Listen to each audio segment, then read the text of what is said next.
Shalom semuanya, bertemu kembali.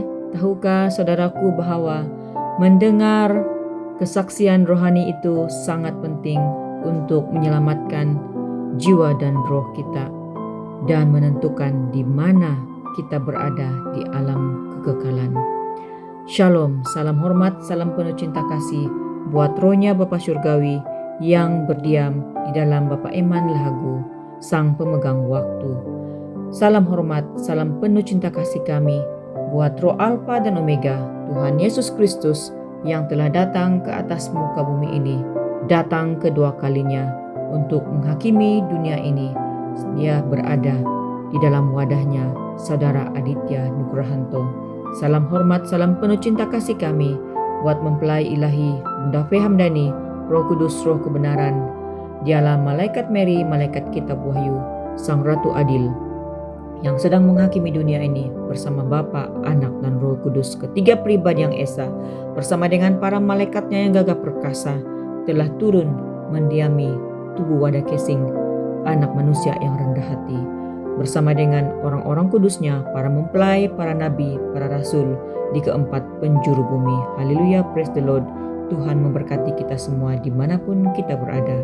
Bapak Ibu yang dikasihi dalam Tuhan, tahukah kita bahwasanya betapa pentingnya kita di saat kita hidup ini, kita mendengarkan kesaksian yang dilemparkan oleh dunia kepada umat manusia.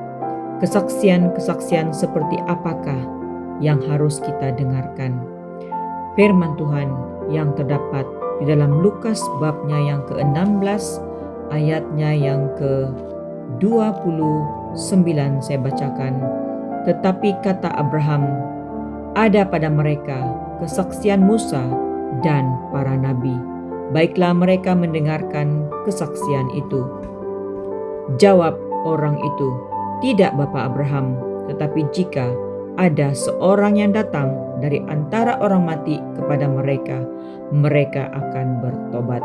Kata Bapa Abraham kepadanya, jika mereka tidak mendengarkan kesaksian Musa dan para nabi, mereka tidak juga akan mau diyakinkan sekalipun oleh seorang yang bangkit dari antara orang mati. Haleluya, praise the Lord.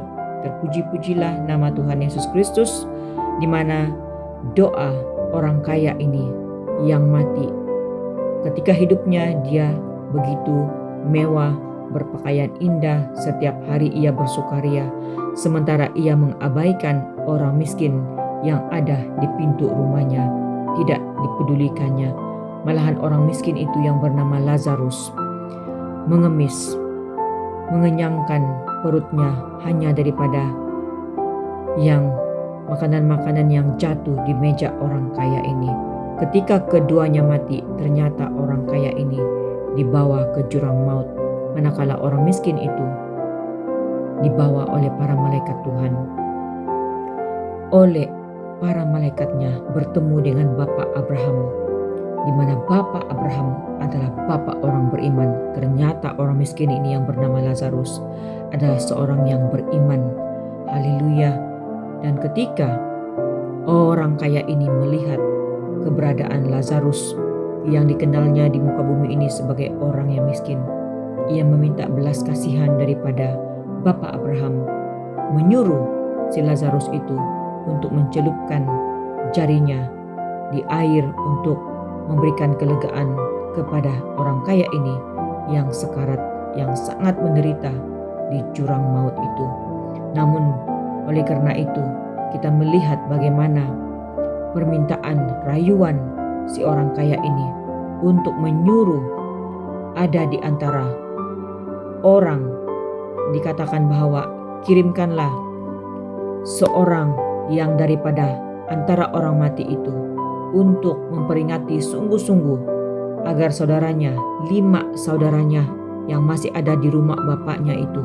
Kita boleh membaca cerita ini di mana ada 5 lagi saudaranya yang masih hidup. 5 orang itu menggambarkan kepada dunia, kepada kita yang masih hidup pada hari ini. Apakah kita memilih menjadi 5 yang bijaksana atau 5 orang yang bodoh? 5 orang yang bijaksana menyalakan pelita imannya, mendengarkan, menyendengkan telinganya untuk mendengarkan kesaksian-kesaksian yang ditebarkan di detik waktu akhir ini. Bapak Abraham mengatakan, di zamannya ada kesaksian Musa, ada kesaksian para nabi.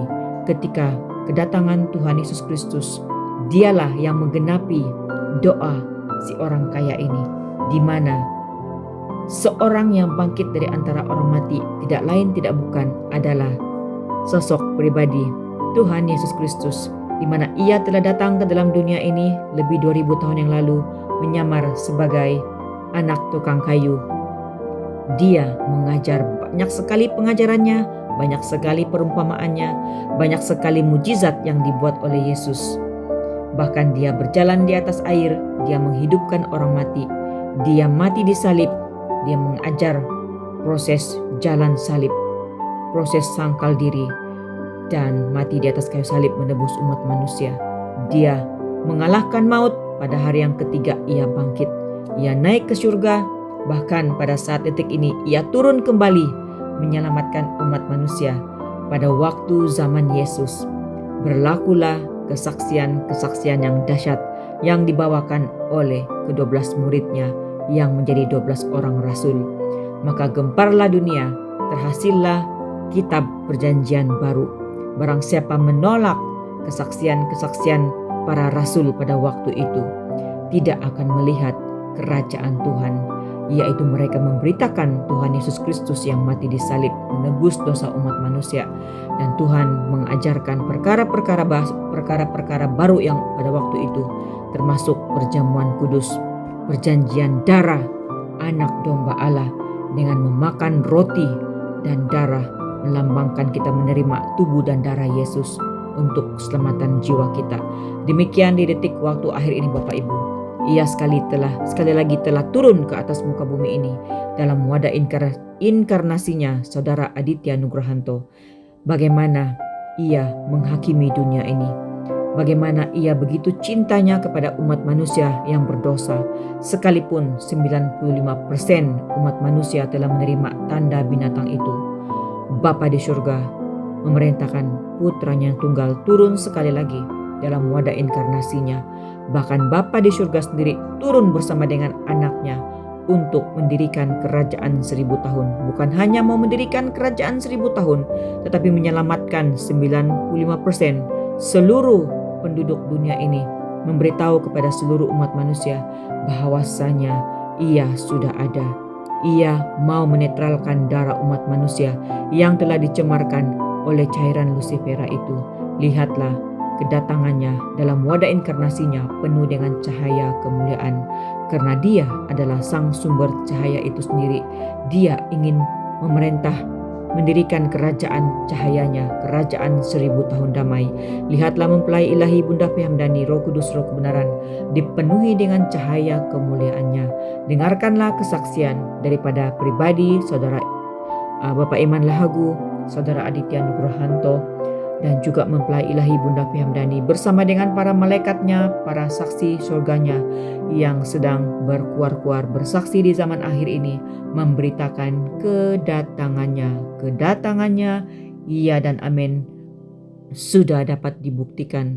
Marilah kita merendahkan diri, hanya orang-orang yang merendahkan hati, yang hidup takut akan Tuhan, yang menanti-nantikan kedatangannya, sungguh nyata akan berdoa dan berpuasa, membayar harga yang mahal, hidup takut akan Tuhan, tidak mengolok, tidak menghina kesaksian-kesaksian yang ditebarkan, tetapi merendahkan diri, mencari tahu apa yang sedang terjadi di detik waktu ini, karena murka-murkanya sedang berjalan di keempat penjuru bumi. Dunia ini sedang dilululantahkan, firman Tuhan sedang digenapi.